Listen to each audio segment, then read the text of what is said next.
One यात्रा रामायण। रामचंद्र जा का रथ दक्षिण की ओर चला आ रहा। सवेरा होते होते काफी दूर निकल गया। हरे भरे और फले फूले वनों को देखते देखते राम लक्ष्मण सीता गोमती नदी के किनारे पहुंचे। उस पार वे आगे बढ़े और सई नदी तक जा पहुंचे। सई नदी को पार कर वे थोड़ी देर के लिए रुक गए। कौशल राज्य की सीमा वहां समाप्त होती थी।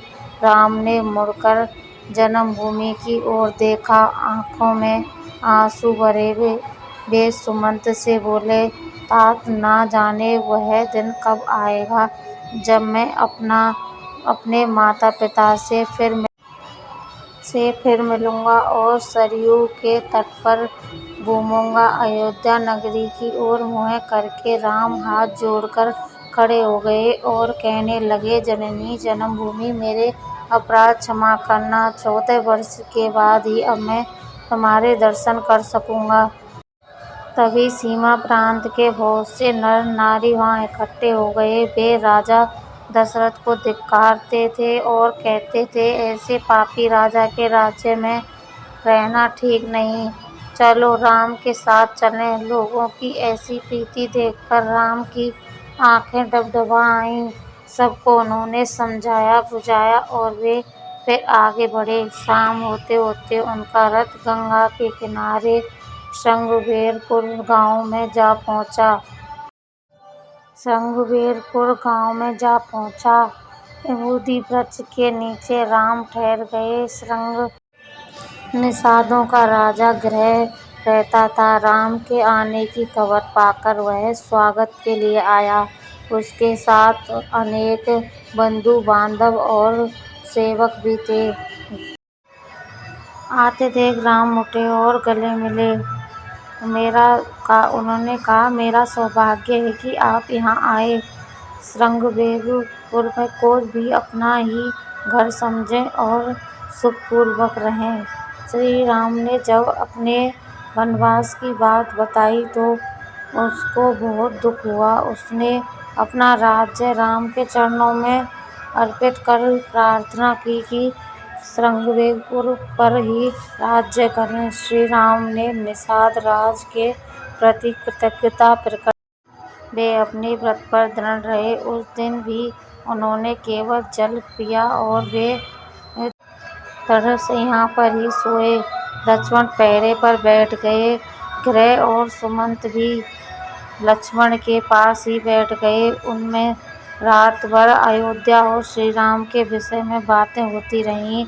अगले दिन श्री राम ने सुमंत से कहा, मंत्रीवर, अब आप अयोध्या लौट जाइए। पिताजी और माताजी के चरणों में हमारा प्रणाम कहिए और उन्हें बता दीजिए कि 14 वर्ष बाद हम अवश्य लौट आएंगे।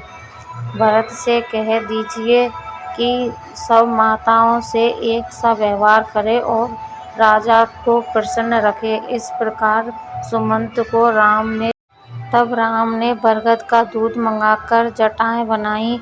गुरु से विदा लेकर वे सीता और लक्ष्मण के साथ नाव में बैठे और गंगा पार कर वत्स देश पहुँचे। आगे भागे लक्ष्मण, बीच में सीता और सबके पीछे राम। इस क्रम में वह दुर्गम मार्गों पर चलते हुए आगे बढ़े। शाम को फिर एक पेड़ के नीचे ठहर गए। सब लोगों ने कंद मूल फल खाए। तब राम ने लक्ष्मण से कहा, राज्य की मुझे कोई चिंता नहीं है, मुझे माता की चिंता है, उनको मुझसे दुख ही। लक्ष्मण, तुम सवेरा होते ही अयोध्या लौट जाओ और माता कौशल्या और माता सुमित्रा की देखभाल करो। लक्ष्मण ने बड़ी देर तक राम को समझाया बुझाया, ढांढस बंधाया। सीताराम के सो जाने पर लक्ष्मण पहरे पर बैठ गए। अगले दिन वे फिर चले और गंगा यमुना के संगम पर महर्षि भरद्वाज के आश्रम में पहुँचे। भरद्वाज ने उनको आदरपूर्वक ठहराया। अगले दिन भरद्वाज से विदा लेकर राम, लक्ष्मण और सीता आगे बढ़े। यमुना नदी पार कर 2 दिन की यात्रा के बाद वे चित्रकूट जा पहुँचे। चित्रकूट के हरे-भरे पर्वत राम को बड़े अच्छे लगे। उन्होंने लक्ष्मण से कहा, अब हम यहीं कुछ दिन तक निवास करें।